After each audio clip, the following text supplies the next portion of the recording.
Hello students, welcome to my YouTube channel commerce classes by Vishal sir. आप सभी का मेरे YouTube channel commerce classes by Vishal sir में एक बार फिर से हार्दिक स्वागत है।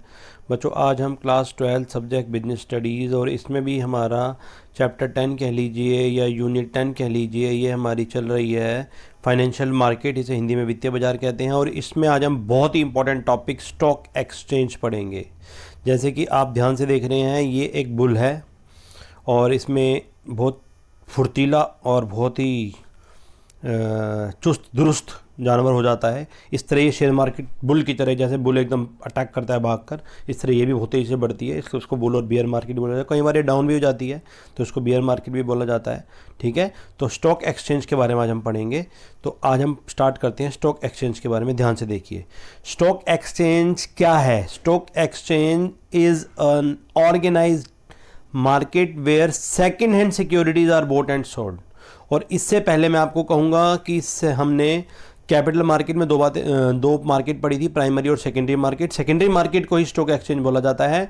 तो अगर आपने वो वीडियो नहीं देखी है तो आप ज़रूर देखना कि प्राइमरी मार्केट क्या होती है, सेकेंडरी मार्केट क्या होती है, कैपिटल मार्केट क्या होती है, मनी मार्केट क्या होती है। इन सब चारों वीडियो को जब आप अच्छे से देख लेंगे, ठीक है, तो आपको सारी बात अच्छे से क्लियर हो जाएगी। लेकिन आज हम स्टॉक एक्सचेंज के बारे में पढ़ रहे हैं।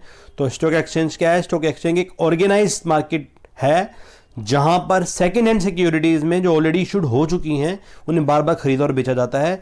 इसको स्टॉक मार्केट कहते हैं।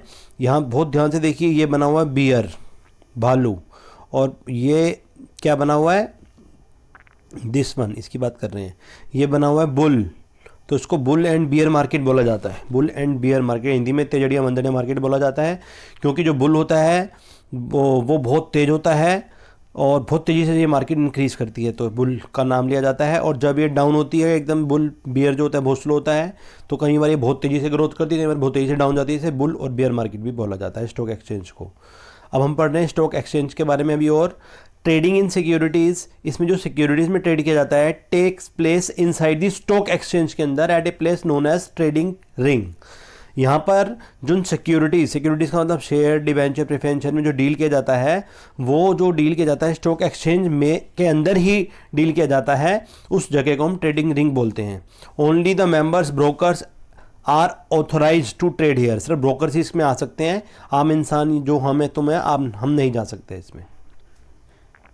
और पढ़ते हैं इसके बारे में। इन दी ट्रेडिशनल मेथड, जब पुराना मेथड होता था, स्टॉक एक्सचेंज से पहले भी काफ़ी मेथड बता रहा है। जो पुराना मेथड था ट्रेडिंग का, ऑन द रिंग में होती थी। Trading actually resembles an auction, एक नीलामी की तरह होती थी। जैसे आप यहाँ ध्यान से देख रहे हैं, इसमें बिड लगती थी, ये बिड लगा रहा है, ठीक है, और इसमें ये सारे इन्वेस्टर थे खरीदने वाले। तो ये खड़े आपस में जहाँ भी जो भी मैक्सिमम बोली लगाता था उस पर जाके शेयर बिक जाता था। तो ये ऑक्शन टाइप होती थी एक। तो brokers of intending sellers and buyers will shout quoting their prices. इसमें जो ब्रोकर्स होते थे, जो भी खरीदना या बेचना चाहते थे, वो वहाँ होते थे और वो शाउट करते थे, अपनी कोटेशन बताते थे, अपनी कोटिंग बताते थे कि मैं इतने में खरीदना चाहता हूँ, मैं इतने में खरीदना चाहता हूँ। व्हेन द प्राइस कोइंसाइड, जब प्राइस फिक्स हो जाते थे, डन हो जाता था, ए डील विल बी स्ट्रक, तब एक डील हो जाती थी और वो उतने पे बिक जाता था। ये बहुत ट्रेडिशनल टाइम की बात बता रहे हैं। अब तो सब ऑनलाइन हो चुका है, कंप्यूटराइज के थ्रू ही होता है। ये थोड़ा सा नए के बारे में भी पढ़ते हैं कि अब एट प्रेजेंट क्या होता है स्टॉक एक्सचेंज में। Online trading in securities is facilitated through a computer network where in one can buy or sell securities just by sitting in front of the broker's computer. अब सारा काम online हो चुका है। इसमें जो ऑनलाइन ट्रेडिंग होती है सिक्योरिटीज़ की, इस तरह से फैसिलिटेट होती है कि आप कंप्यूटर नेटवर्क पे बैठकर कोई भी खरीद सकता है या बेच सकता है सिक्योरिटी को, वो भी ब्रोकर्स के कंप्यूटर पे बैठ के, ठीक है। तो जो भी आपको शेयर चाहिए खरीद सकते हो और जिस भी प्राइस पे चाहे आप बेच सकते हो। कंप्यूटर मैचेस, इस तरह से इसमें 5 बिड आती हैं। एक्चुअली क्या होता है, मैंने 5-6 महीने के लिए BSE स्टॉक एक्सचेंज में भी काम कर रखा है, तो थोड़ी सी नॉलेज मुझे भी है स्टॉक एक्सचेंज की क्या होती है। एक होता है BSE, एक होता है NSE national stock exchange, Nifty बोलते हैं इसको, एक होता है BSE बॉम्बे स्टॉक एक्सचेंज, ठीक है। लेकिन हम बात कर रहे हैं इसकी, जैसे यहाँ आप देखोगे कि यहाँ जो टॉप 5 होते हैं ना, जब भी आप खरीदना चाहते हैं तो टॉप 5 सेलर आपको नेट पे मिलेंगे, और उसमें सबसे कम प्राइस शेयर्स के जो आ रहे होंगे वो आपको मिलेंगे। और जब आप बेचना चाहेंगे तो टॉप 5 जो सेल खरीदने वाले आपके होंगे बायर, वो आपको मिलेंगे, और जो सबसे ज़्यादा प्राइस दे रहा होगा उस पर आपका बिक जाएगा। तो इस तरह से इसका कॉन्सेप्ट बाय डिफॉल्ट सेट कर रखा होता है, कंप्यूटर में ऐसे ही होता है। तो computer matches the buyers quotation and deal is struck, इसमें कंप्यूटर अपने आप मैच कर देता है बाय डिफॉल्ट। जो भी आप बेच रहे हैं तो ज़्यादा पे बिकेगा, खरीद रहे हैं तो कम पे खरीदेगा। कंप्यूटर टॉप 5 में सेलर दिखाए जाते हैं, बायर और सेलर, तो उस पर डील अपने आप स्टक कर जाती है। आगे कह रहा है function of stock exchange. Stock exchange के क्या फंक्शन है, बहुत ध्यान से देखिए। स्टॉक एक्सचेंज के क्या फंक्शन होते हैं, पढ़ते हैं हम। Number 1, liquidity and marketability to investment. Number 2, pricing of securities. Number 3, safety of transactions. Number 4, contributes to economic growth. Number 5, spreading of equity cult या ट्रेंड, पढ़ेंगे इसके बारे में। Number 6, providing scope for speculation. Number 7, economic barometer. सबके बारे में थोड़ा थोड़ा पढ़ते हैं, ध्यान से देखिए। नंबर 1, फंक्शंस, मतलब स्टॉक एक्सचेंज में क्या काम होता है, स्टॉक एक्सचेंज क्या काम करता है, क्या फंक्शन है इसके, क्या काम करता है। Number 1, liquidity and marketability of to investment.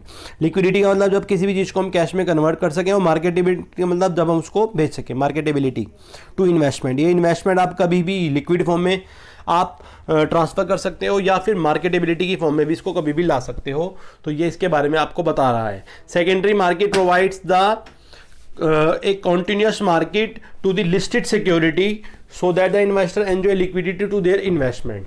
तो ये जो सेकेंडरी मार्केट है या स्टॉक एक्सचेंज है, ये प्रोवाइड कराता है, कॉन्टिन्यूस मार्केट दे देता है इन्वेस्टर को लिस्टेड सिक्योरिटी में जो डील करते हैं, सो दैट इन्वेस्टर एंजॉय करते हैं अपनी लिक्विडिटी इन्वेस्टमेंट की, कभी भी चाहे वो उसको बेच सकते हैं और पैसा ले सकते हैं। They could sell securities with them and buy another, कभी भी खरीद सकते हैं, कभी भी बेच सकते हैं। तो लिक्विडिटी और मार्केटेबिलिटी दोनों ये इन्वेस्टमेंट को आपकी प्रोवाइड कराता है। नंबर 2 कह रहा है pricing of securities. Pricing of securities का मतलब हुआ a security is issued in the market at a price known as the issue price. इसमें जो सिक्योरिटी इशू होती है मार्केट में, उस प्राइस को हम बोलते हैं issue price. Over a period of time it reach it's a true level through the interaction of the forces of demand supply in the stock exchange. ठीक है, over a period of time तक जो आपका level होता है, true level, through the interaction के through. पहले ऐसा होता था जो डिमांड सप्लाई की फोर्सेस के द्वारा रेट डिसाइड होते थे, लेकिन अब ये जो आपके प्राइसिंग इसी मार्केट के द्वारा डिसाइड होते हैं। Number 3, safety of transactions. जो भी आप लेन देन कर रहे हैं वो एक सब्जी मंडी की तरह लोकल मार्केट नहीं है, एक ऑर्गेनाइज मार्केट है, इसके रूल्स रेगुलेशन है। अगर आप कोई गलत काम करता है तो उस पर केस किया जा सकता है, उस पर आप कोर्ट में जा सकते हैं। गलत फ्रॉड करता है तो उसको भी पेनल्टी देनी पड़ेगी, तो आपका कंपनसेशन भी करना पड़ सकता है। The rules and regulation ensure safety and fair dealings to the investor. तो इसके जो रूल्स रेगुलेशन है ये आपको सेफ्टी दिलवाते हैं और फेयर डीलिंग्स होती है, तो आप सिक्योर हैं, आपकी ट्रांजेक्शन सिक्योर हैं, सेफ हैं। ठीक है, जैसे इस एग्जाम्पल में आप देख रहे हैं। Number 4, contributes to economic growth. ये क्योंकि ऑर्गेनाइज मार्केट है, जितना भी पैसा बेकार पड़ा हुआ है सब इस मार्केट में लगाते हैं और वो फिर इकोनॉमिक ग्रोथ में लगता है। Stock exchange contribute to economic growth to the nation through capital formation. ये कैपिटल फॉर्मेशन करता है, सारा का सारा बेकार पड़ा हुआ पैसा लोगों का ये ऑर्गेनाइज मार्केट में लगवाते हैं और उससे इकोनॉमिक ग्रोथ होती है। और नंबर 5 जो हम पढ़ रहे थे, स्प्रेडिंग ऑफ इक्विटी कल्ट या ट्रेंड, क्या होता है ध्यान से देखिए। Stock exchange can take effective measures in educating public about investment. तो ये इक्विटी कल्ट करता है, ट्रेंड करता है, ऐसा ट्रेंड लाता है ताकि लोगों को अवेयर करता है कि भाई आप आओ और इस मार्केट में पैसा लगाओ। ठीक है, बहुत सारे मेजर्स बताता है, स्टॉक एक्सचेंज के थ्रू ये सारा काम होता है। तो ये इक्विटी कल्ट भी स्प्रेड करता है, बढ़ाता है, जागरूकता बढ़ाता है लोगों में। और number 6, providing the scope for speculation. Speculation जुए को बोलते हैं। इस मार्केट में को कई बार स्पेकुलेटेड मार्केट भी बोला जाता है। A reasonable degree of healthy speculation is needed to ensure liquidity and price continuity in securities. तो एक तरह से हेल्दी स्पेकुलेशन होता है इस मार्केट में, जैसे एक सिंपल जो होता है वैसे नहीं होता, क्योंकि ऑर्गेनाइज मार्केट है तो इसमें एक हेल्दी स्पेकुलेशन होता है, क्योंकि इसका कोई रूल रेगुलेशन नहीं है। आप अपनी एंटिसिपेशन, अपने एक्सपीरियंस के बेस पे आप शेयर खरीदते हैं, बेचते हैं, तो इससे लिक्विडिटी और प्राइस कॉन्टिन्यूटी दोनों ही इस मार्केट में चलते हैं। आगे कह रहा है इकोनॉमिक बैरोमीटर। बैरोमीटर जानते हैं आप क्या होता है? बैरोमीटर क्या होता है? जो आगे किसी भी चीज़ का फोरकास्ट के बारे में बताता है। तो एक तरह से इसको इकोनॉमिक बैरोमीटर बोला जाता है। ये इकोनॉमिक हमारे देश की अर्थव्यवस्था कैसे होगी, किसी भी देश के स्टॉक एक्सचेंज पे बहुत ज़्यादा डिपेंड करती है। आपने बहुत बार न्यूज़ में देखा भी होगा कि कई बार ऐसी हॉट न्यूज़ आ जाती है या कोई ट्रेंडिंग न्यूज़ आ जाती है, उससे मार्केट गिर जाती है, या कोई इतनी अच्छी न्यूज़ आ जाती है कि मार्केट एकदम बढ़ जाती है। तो एक तरह से इकोनॉमिक का बैरोमीटर है। बिजनेस कंडीशंस लाइक बूम होती हैं, डिप्रेशंस होती हैं। बूम का मतलब बहुत तेजी, डिप्रेशन का मतलब डाउन। इंपॉर्टेंट इवेंट्स होते हैं, both national and international level पे होते हैं, तो will affect the stock prices. तो इससे स्टॉक एक्सचेंज का पे बहुत फर्क पड़ता है, एकदम अप और एकदम डाउन जाता है।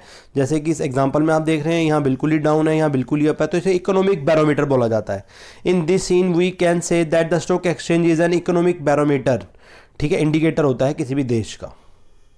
और इसी के साथ ये स्टॉक एक्सचेंज और इसके फंक्शन खत्म होते हैं। आई होप आपको ये अच्छा लगा होगा वीडियो। अगर आपको ये वीडियो अच्छी लगी तो उसको लाइक करें, अपने से फ्रेंड में शेयर ज़रूर करें। और मैंने 12th में एडमिशन तक वीडियो बना दी हैं, वो भी आप ज़रूर देखें। गुडविल पे भी बना रखी हैं, NPO चैप्टर्स पे, फर्स्ट चैप्टर पे, फंडामेंटल सब पे बनी हुई हैं, आप ध्यान से देखिए।